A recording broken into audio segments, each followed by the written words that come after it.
Welcome to the Encore Audio Archives YouTube channel. I'm Taper Dave, and this is my channel. I've uploaded hundreds of talks here that I've recorded at meetings in West LA, and I've also recorded conventions starting in 2013. I've got a bunch of those up. And Walt and Mary Murray, the original owners of Encore Audio Archives, started the company in the 80s, and Walt recorded Joe and Charlie's and a bunch of stuff down in Vista, California. My sobriety date is June 20th of 1994.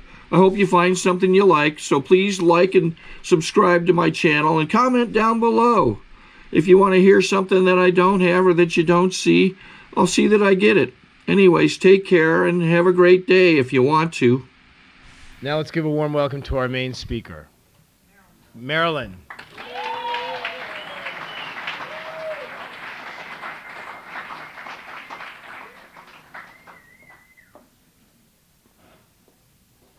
Hi, I'm Marylyn Slater, and I'm an alcoholic. Really happy to be here and grateful to Bara for the privilege of speaking at this good, enthusiastic meeting. And I've been here before, and it just seems to grow and get more energetic and enthusiastic over the years. And there's a lot of sobriety and strength here. And I'm glad that I'm here and not in jail. I had to speak in Santa Barbara last night and got arrested by the police. I had displeased the traffic policeman in Santa Barbara, and so he flashed his red and green and blue lights, and I pulled over, and he said, "Why did you stop in the middle of traffic?" And I said, "Well, there was a red light." And he said, "Yes, but that was 100 yards ahead." And I said, "Well, I saw a white line," and he said, "That's a crosswalk in the middle of the block." And then he looked closer and he said, "Have you been drinking?" And I said, "Not lately, no. And it's funny you should ask, and I told him that I was on my way to give a talk at a meeting of Alcoholics Anonymous and that I had not been drinking for 28 years. And I don't think he was 28 years old. So he said, "It would probably not look good for you to have a ticket for drunk driving then. So I'm going to let you go." And I said, "Oh, thank you, officer, thank you." And went on my way, and just so grateful that I didn't have to go to jail. And so it's wonderful to be here and free in many ways. I have this disease that we've been talking about this evening that David so eloquently talked about. I didn't know I had it for many years. Our big book talks about an allergy of the body and an obsession of the mind, and that puzzled me for a long time. I always think of an allergy as something like hives with strawberries, or in fact, someone was saying, my uncle died of a bee sting, and I said, "Oh, that's terrible. Was he allergic?" And he said, no, he was a tightrope walker. And but that's what I think of with allergies. And but I think that what that means for me anyway is that I just have a different reaction to alcohol. There's a kind of sensitivity to alcohol that apparently normal people do not have. And if my reaction to alcohol, if you could summarize it in one word, it would be more. There's just something that's ignited in me when I encounter alcohol. But I have an obsession that goes along with it, and the obsession, a part of it is that I'm going to somehow control and enjoy my drinking. That's a great obsession of mine when I drink. But also I have an obsessive personality, and what that meant was over the years I just accumulated more and more defects of character, to use the language of, of our program, or negative emotions, things that I was obsessive about. And an obsession for me, it always starts like just kind of a butterfly flitting by. I really don't like that person. Flit, flit, flit. And then I begin to think about it for maybe 5 minutes at a time, and then after a while it just comes and just sits on my face like something out of the Aliens. And but that's kind of a deadly combination. I started out okay in Ohio. Everybody from Ohio is pretty much okay. It's a happy place with farm machinery and green fields and butterflies, and a lot of people are in the rhythm of life, and they do things like they get up in the morning and they have a sense of purpose. They go to work, and if somebody's in the hospital, they go to see them. And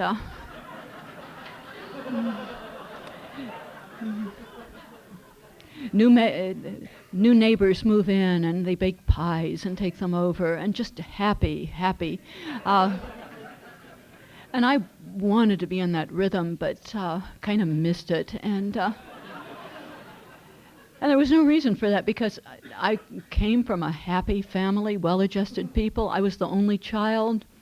I was the only grandchild. My mother had brothers and sisters, but they had no children, so I was the only niece. And so they just kind of focused on me and gave me a lot of love and attention. It was kind of like, what does Marylyn want today? Let's see who can be the first to get it for her.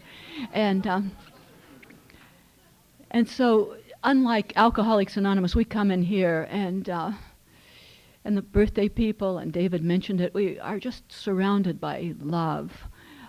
We get a lot of love and attention here.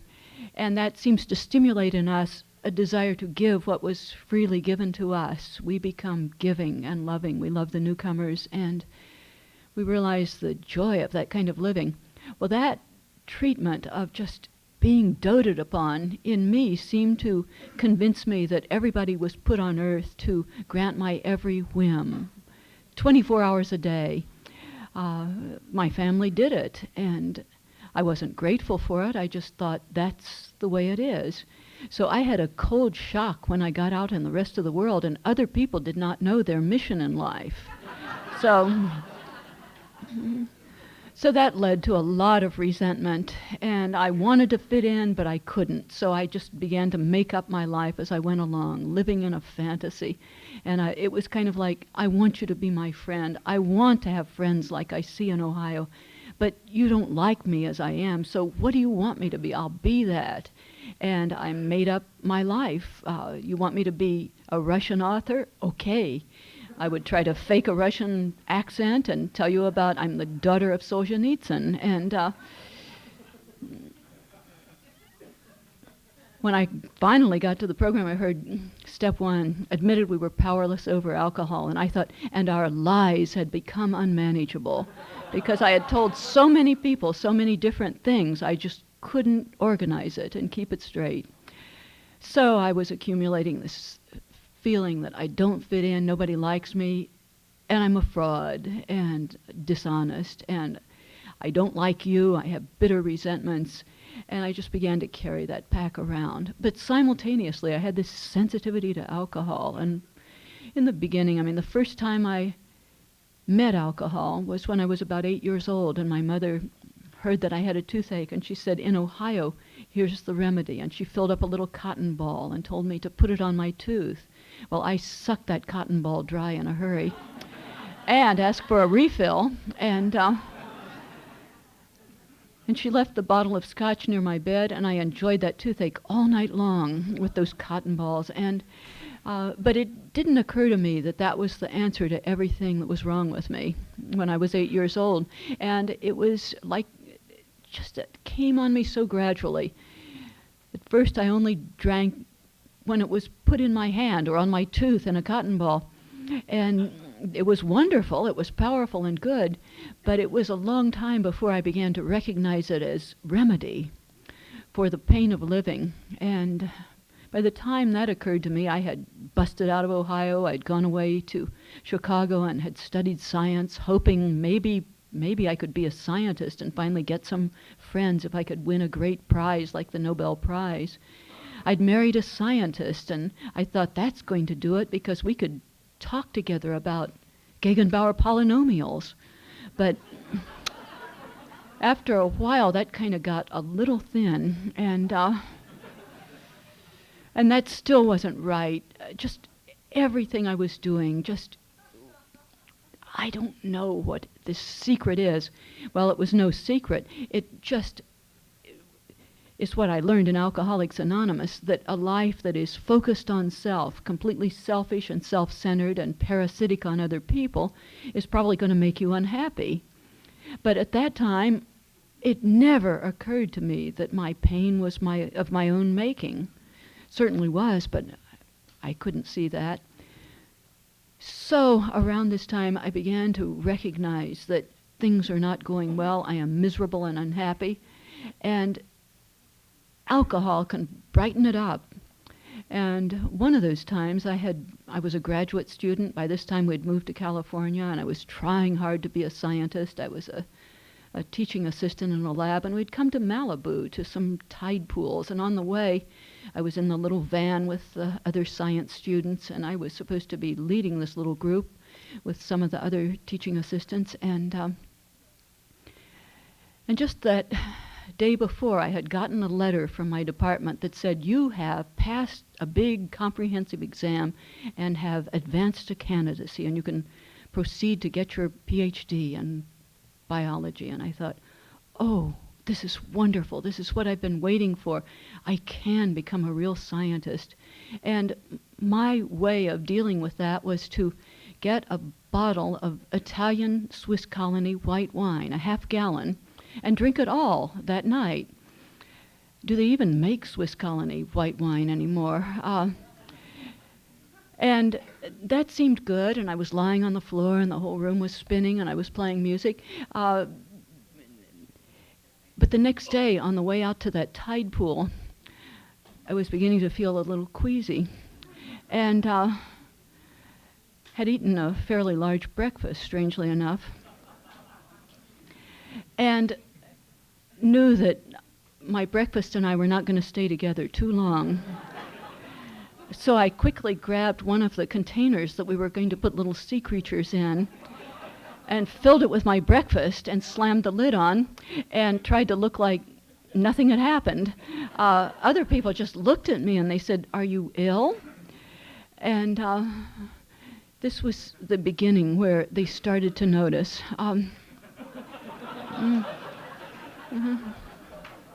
But it was still fun, and it was becoming more important in my life because I was accumulating more things to feel bad about.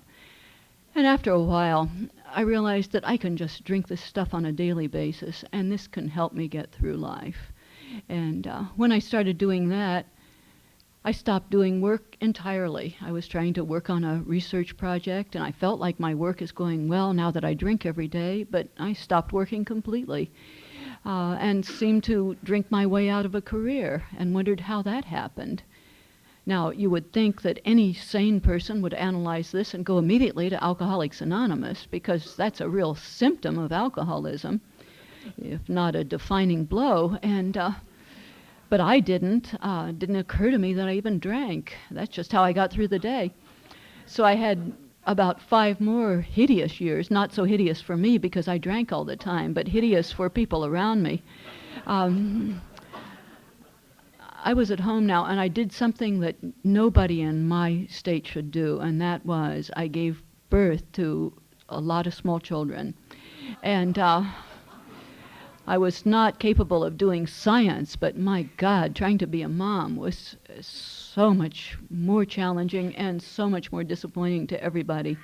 And but my husband's a scientist, kind of a man of action, so he moved his mother in, and she seized the day and took care of things, and that really put me to shame, and I resented that. My mother would move in now and then to relieve her, and so this was the state that my life had come to, and I felt really bad about that. How did it go so terribly wrong? But still, I just sat. By this time, I had moved out to the garage to take the pressure off, of course. And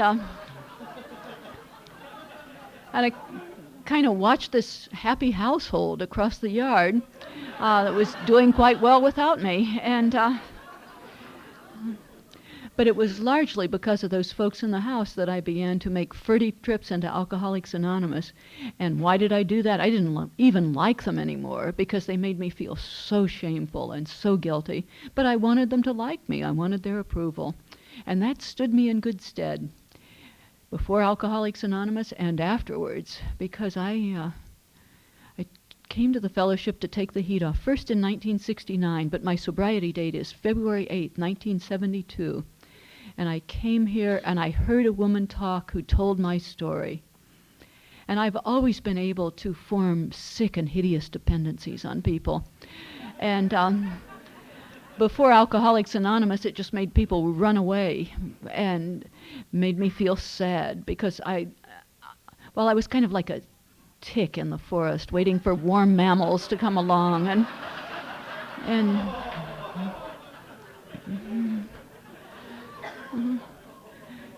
But now the funny thing that happened in Alcoholics Anonymous was that this God that I didn't believe in when I came to the program used everything for my recovery, it seems. Great economy.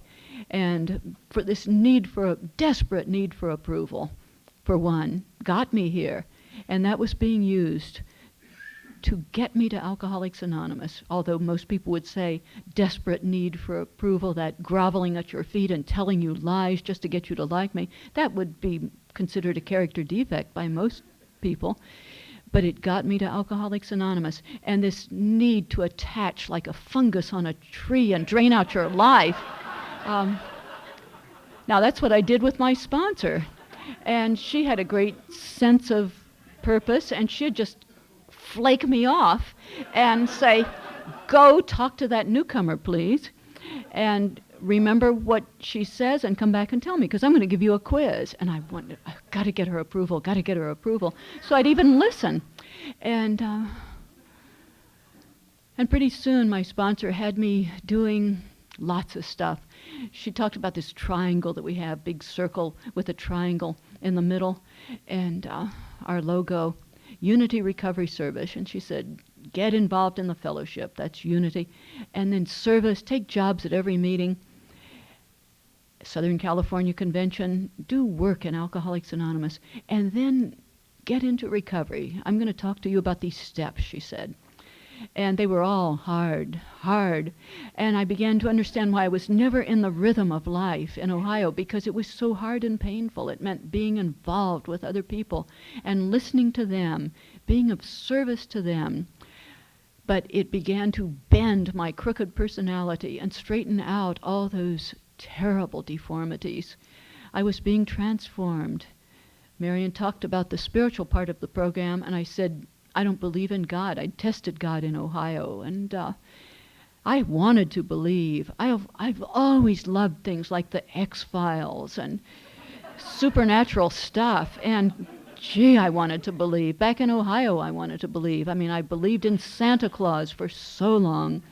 And I heard stories, I believed in vampires and werewolves and witches. I loved that stuff. And God, I heard about God, and they all seemed to be supernatural beings. And one by one, I began to let them go. I began to realize there is no Santa Claus. And even though everybody knows about werewolves, they probably don't exist. And I tested this idea of God. I said, God, if you're there, give me a sign. And if I got a sign like a meteor shower or something, then I'd say, okay, God, now get to work for me, please. God as Santa Claus, of course. And God always failed those little tests that I gave. And so I abandoned the idea of God along with the idea of Santa Claus and werewolves and all those supernatural things. And I said, the laws of physics, chemistry, and biology can explain the whole universe. We don't need a supernatural being. I didn't know that I desperately needed a supernatural being. First of all, to stay sober and to enter into life.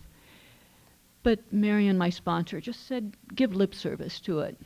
And you will someday be surprised. But meanwhile, get involved in the fellowship and take these steps. And I said, I have these terrible problems at home. I don't know my husband. I don't know my children. I feel horribly guilty about them. I'll never go to work again. I just squandered that opportunity so badly, and I burned so many people, and my life is such a mess. And she and other old-timers said, you can't work directly on those problems, but work with newcomers, say the Serenity Prayer, take jobs in Alcoholics Anonymous, and you will find that you're working that way. And I said, but I don't see the connection. And I didn't, never did, until I began to sponsor women and stay sober for a long time. And I began to realize that now I'm using the past tense on some of these things. Women said, I don't know my husband, I want a divorce. I can't stand to be in the house with him because our relationship is so bad. And I said, I used to feel that way, but I got sober and I got acquainted with my husband because I made friends with people on the program, and they taught me how to say different things to my husband. I used to grab his ankles and say, you don't love me, do you? You never take me skiing, that's why I'm so miserable. And I was given a different language to speak, and my sponsor would write out phrases and sentences that I could use, things like, what would you like for dinner, sweetie?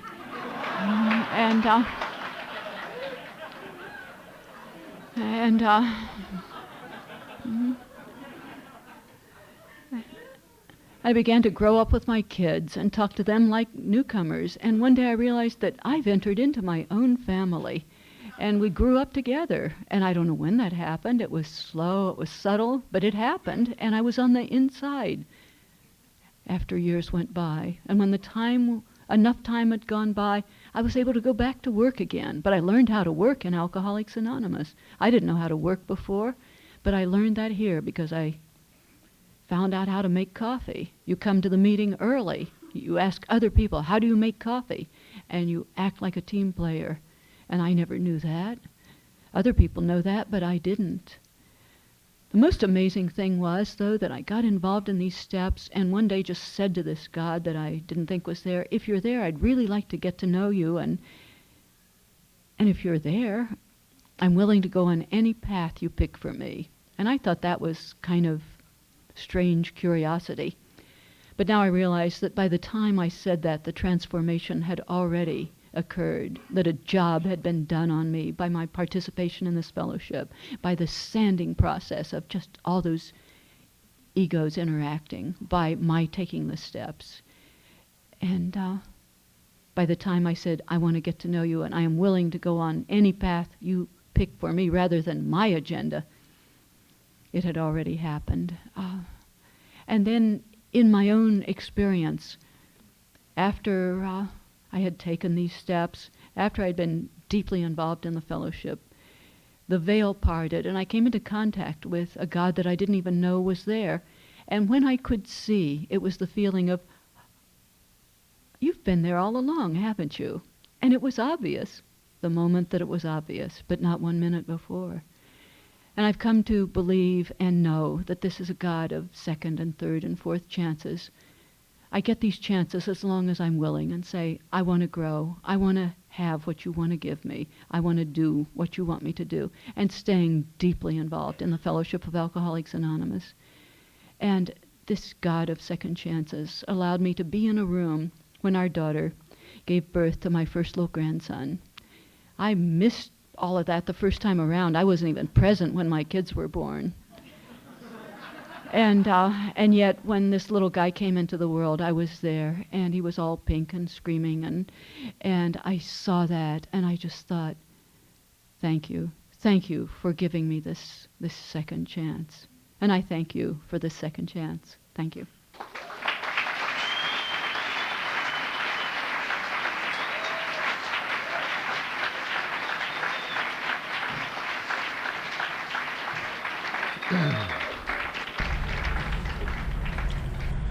Okay, this is how I prepare my drone for launching. I like to do it inside the cab of my truck so I'm not standing outside in the weather. To install the joysticks for control, up and down, right and left, powered on. I have an Android phone that I use to connect it to the drone with. And it's actually controlled through the iPhone, through an app. Oops, wrong way. It's actually controlled through the iPhone, or through this Android phone, through the app. It's actually controlled through the Android phone, through an app, and you connect it through this short connection right here.